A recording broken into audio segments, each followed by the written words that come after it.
Now we have questions, and that's my favorite part. Yes, sir. Well, one of the things about the Versailles Treaty, which it's usually considered a failure, and we did it after the Second World War, it was the war guilt clauses, which were associated with accusing Imperial Germany of starting the war. And the war guilt clauses, and a few years ago I had a German diplomat, a lovely man, and he said, we're all concerned about that, and we usually associate this war guilt clause with the rise of Hitler and the dreadful Third Reich. After the Second World War, it was achieved that Germany today is one of the world's leading democracies, but it took the Second World War to do that. Do you think if there hadn't been the war guilt clauses, Hitler might never have come to power? Well, the whole question of how they dealt with Germany is very interesting, and without question they paved the way for Hitler's arrival in power. I mean, that's very clear. There's a whole section of the book called, that I deal with in terms of reparations that didn't make it into this book. However, you can find it on the book's website, www.ashatteredpeace.com. The book was too long, as it turned out. Sometimes you can probably tell. At any rate, I went past my budget, my editor suggested that instead of cutting like 5 pages from every chapter, which would have eviscerated it, that I take one of the chapters and just kill it. So I said, well, I'll do that, right? I can put it on the website so people can read it. That was the reparations chapter, and how they dealt with Germany. This was a disaster, catastrophe. The reparations simply did not work. Clemenceau's goal was to make sure that Germany never rose again. Basically, we would call it a Carthaginian peace. Mr. Blouin understand what a Carthaginian peace is. A Carthaginian peace was what they did to Romans did to Carthage. Of course, once they defeated them, they plowed the land under and then sowed it with salt so it could never regrow again. It was a kind of a peace where you just destroyed everything in its path. Now, Clemenceau had a vision of that ever since around 1870, when he, as a young parliamentarian, he stood on a street corner in Paris and watched German troops parade through his beloved city, and he vowed that this would never happen again. And this is exactly what he wanted to make sure. He wanted to make sure that Germany never rose again. Okay? So the war reparations clause, I guess it's part of the war guilt.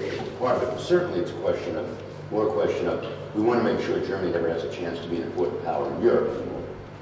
And that's exactly what they tried to do.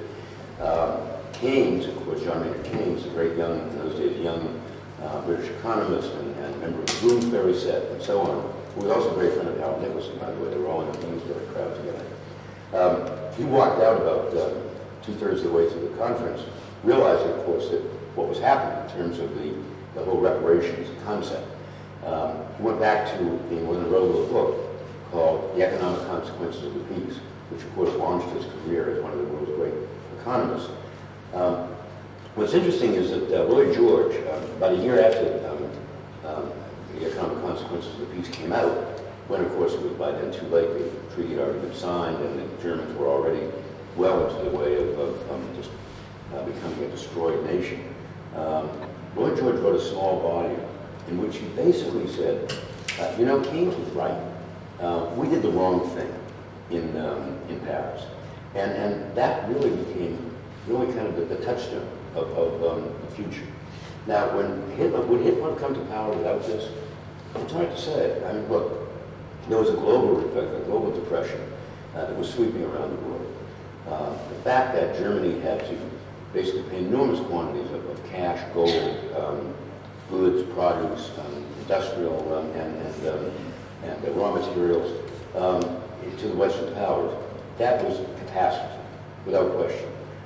And that was the basis on which it came to power. I will repudiate the Treaty of Versailles. So would that have happened? Would there have been that bad an economic downturn or depression in Germany without the reparations clause of the treaty? We'll never know. But at any rate, there would have been a chance for more moderate forces in Germany at that time to have come in and said, wait, let's not repudiate this treaty. There are other ways of building up our economy. The treaty made sure that there were no other ways of building up your economy. Other questions? Let's have a question. Yes. Yeah. Oh, Stanley. Yeah. Your lecture and your book offers a pretty scathing critique of the entire treaty, but it was a massive endeavor. if you were to play devil's advocate just for a minute, what would you think was the best thing to have come out of the peace conference? Well, I guess the best thing that came out of it, from my personal point of view as an American, people have asked me that before. I guess the best thing that came out of it was the fact that America emerged as a world power. The whole system of the world changed after World War II. The great powers going into World War after World War I. The great powers going into World War I were not the great powers that came out of it. The great powers that went into World War I, remember, were Germany, France, England, to a certain degree, Italy. The great powers that came out of the war really were the United States and Japan. And that the other countries were so prostrated by the war. There was virtually an entire generation, remember, of young British men and young French men died on the battlefield in France and Belgium. Their economies were all but destroyed. The only countries that were really almost untouched by this war really were the United States and Japan.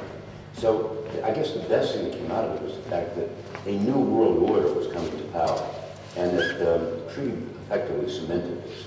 Unfortunately, it also tried to make sure that the old order was preserved in some fashion, and that's what became a crop in many ways.